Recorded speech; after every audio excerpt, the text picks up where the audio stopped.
মোটামুটি পরিবেশ ভালোই রয়েছে।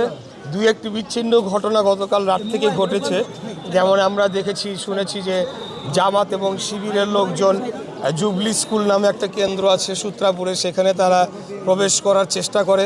তার আগে আমরা দেখেছি যে সূত্রাপুরের জামাতের নায়েবে আমির সে সহকারী প্রিজাইডিং অফিসারদেরকে ঘুষ প্রদানকালে আটক হয় এবং তাকে 2 দিনের জেলে দেওয়া হয়। তো আমার কথা হলো যে যারা এত সহি, এত সাধু, এত সুফি, নিজেদেরকে এত পরিষ্কার বলে দাবি করে আসছে, তারা ভোটের আগের দিন প্রিজাইডিং অফিসারদেরকে হাতে নাতে ঘুষ দিতে গিয়ে ধরা পড়ে। এদের মুখোশ উন্মোচিত হয়ে গিয়েছে, জনগণ এদেরকে চিনে ফেলেছে।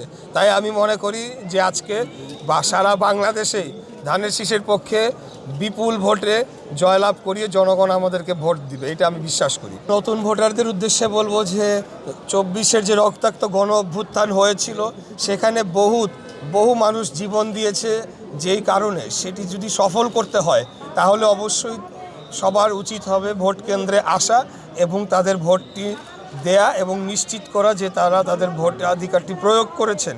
কারণ এই ভোটাধিকার প্রয়োগের মাধ্যমেই কিন্তু আগামী দিনে যে সরকার আসবে তাদেরকে একটা জবাবদিহিতামূলক সরকার আমরা প্রতিষ্ঠা করতে পারবো এবং নতুন বাংলাদেশ গড়ার জন্য যে এত মানুষ শহীদ হয়েছে